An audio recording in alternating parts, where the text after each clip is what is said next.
Me quitó el crédito de mi trabajo. Me dejó como incompetente delante de todos. Y cuando por fin consiguió todo lo que quería, yo ya no estaba allí para verlo caer. Nunca pensé que el mayor golpe a mi carrera no vendría de un error mío, sino de alguien en quien confiaba plenamente.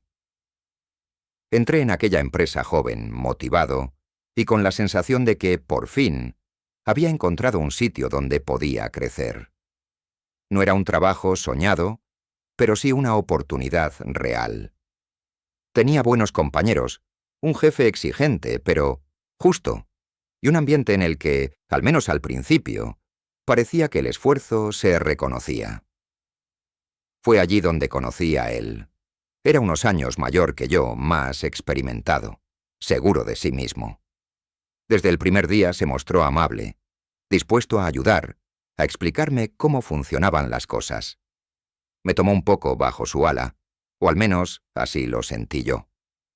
Me decía que veía potencial en mí, que con trabajo podía llegar lejos. Yo le creí, y ese fue mi primer error. Durante los primeros meses trabajamos bastante juntos. Yo aportaba ideas, soluciones técnicas, propuestas para mejorar procesos que estaban claramente obsoletos. Él asentía, me animaba, me decía que lo comentáramos en las reuniones. Pero cuando llegaba el momento de hablar delante del equipo o de los jefes, algo curioso pasaba.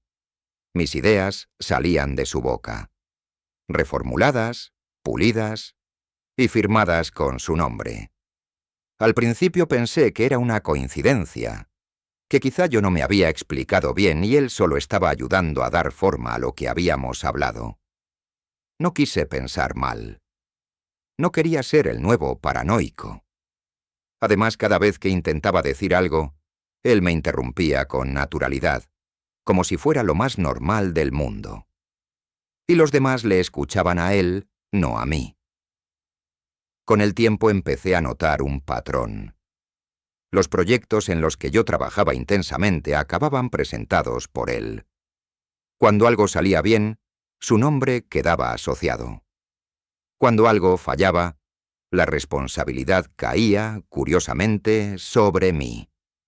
Comentarios sutiles, dudas sembradas aquí y allá, pequeñas frases del tipo «esto quizá habría que revisarlo mejor» o «no sé si todo el equipo está al mismo nivel».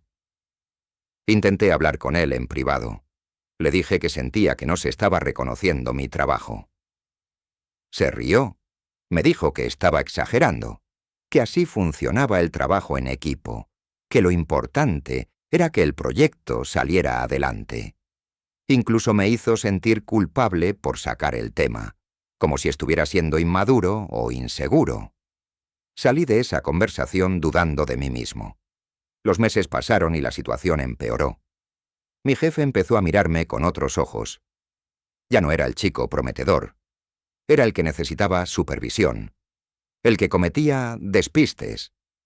Mientras tanto, él ascendía. Más responsabilidades, más visibilidad, más confianza por parte de la dirección.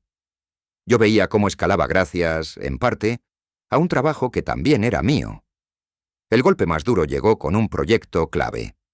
Uno grande, importante, de esos que pueden marcar una carrera. Yo fui quien lo desarrolló casi desde cero. Días y noches de trabajo, sacrificando fines de semana, llegando a casa agotado. Él estaba al tanto de todo. Revisaba avances, hacía comentarios mínimos. Cuando llegó el día de la presentación, me dijeron que no hacía falta que entrara, que ya iba él. «Es mejor que vaya alguien con más experiencia», me dijeron. La presentación fue un éxito. Felicitaciones, aplausos, reconocimiento. Yo miraba desde fuera, viendo cómo recogía los frutos de algo que había salido en gran parte de mis manos. Y a partir de ahí, todo se precipitó. Empezaron a llegar críticas formales sobre mi rendimiento. Evaluaciones negativas que no entendía. Advertencias. Hasta que un día me llamaron a una reunión y me dijeron que no estaba cumpliendo las expectativas. Me fui de esa empresa destrozado, con la autoestima por los suelos, dudando de mi valía. convencido de que quizá no era tan bueno como pensaba. Él, en cambio, siguió subiendo. Me enteraba por antiguos compañeros. Nuevos cargos, nuevos proyectos, una reputación impecable. Durante mucho tiempo pensé que la historia acababa ahí, que el mundo laboral era así de injusto y que él había ganado. Pero el tiempo pasa. Y el karma a veces no es inmediato, pero es meticuloso. Pasaron los meses después de que dejara aquella empresa. Al principio, me costó incluso enviar currículums. Cada vez que tenía que explicar por qué había salido, me invadía la sensación de que todo había sido culpa mía. Dudaba de mi propio criterio, de mi capacidad, de si realmente merecía estar en el sector. Aquella experiencia no solo me había quitado un trabajo, me había quitado la confianza. Aún así, seguí adelante. Encontré un puesto en otra empresa más pequeña, con menos prestigio, pero con un ambiente distinto. Allí nadie me conocía, nadie tenía expectativas preconcebidas sobre mí. Empecé desde abajo, con cautela, sin destacar demasiado. Y poco a poco, volví a sentir algo que había perdido: seguridad. Mis ideas volvían a funcionar. Mis proyectos salían adelante. Mis superiores me escuchaban. Mientras tanto, de vez en cuando, me llegaban noticias de él. Seguía ascendiendo. Había cambiado de departamento, luego de sede. Su nombre aparecía asociado a iniciativas importantes. A ojos de todos, era un ejemplo de éxito. Yo evitaba pensar en eso, pero no siempre podía. Había días en los que me preguntaba cómo alguien así podía salirse siempre con la suya. El primer indicio de que algo no iba bien llegó casi 2 años después. Un antiguo compañero me escribió un mensaje breve. ¿Te has enterado? Yo no sabía de qué hablaba. Me contó que había habido problemas en uno de los proyectos que él lideraba ahora. Errores graves, decisiones mal tomadas, costes disparados. Nada demasiado concreto, pero suficiente para levantar cejas. Al principio pensé que sería otro tropiezo menor, algo que él sabría manejar, como siempre. Pero no fue así. Los problemas se acumularon. Y esta vez, no había nadie debajo absorbiendo el impacto. No había alguien a quien echarle la culpa sin levantar sospechas. Era su proyecto, su equipo, su responsabilidad. Con el tiempo empezó a notarse un cambio en cómo hablaban de él dentro de la empresa. Ya no era el intocable. Ya no era el brillante. Empezaron a cuestionar decisiones pasadas, a revisar trabajos antiguos, a analizar cómo había llegado tan alto, tan rápido. Y en ese proceso, algo interesante ocurrió. Empezaron a aparecer patrones. Ideas presentadas por él que, en realidad, habían sido desarrolladas por otros. Proyectos que habían salido adelante gracias al trabajo de personas que ya no estaban. Informes que no cuadraban del todo. Nada ilegal, nada escandaloso por sí solo, pero sí suficiente para construir una imagen distinta. Una imagen menos heroica y mucho más oportunista. Un día, en una conferencia del sector a la que asistí por mi nuevo trabajo, lo vi. No esperaba encontrarlo allí, pero estaba.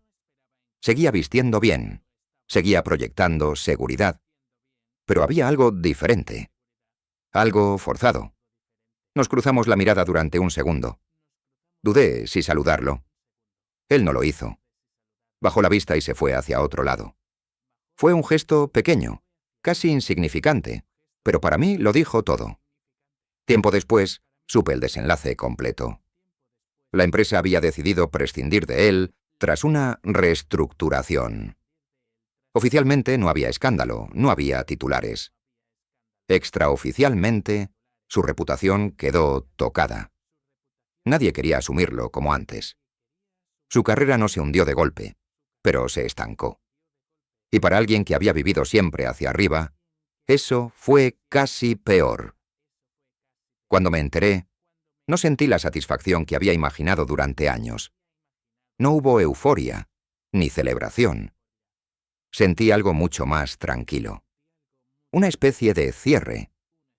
Como si por fin la balanza se hubiera equilibrado un poco. No porque yo ganara algo con su caída, sino porque el relato que me había hecho daño dejó de ser el único posible. Con el tiempo entendí que el karma laboral no siempre es espectacular. No siempre hay despidos humillantes ni disculpas públicas. A veces es simplemente que ya no puedes esconderte. Que cuando estás solo, sin gente a la que pisar, se ve exactamente lo que sabes hacer y lo que no. Hoy sigo en el mismo sector. Me va bien.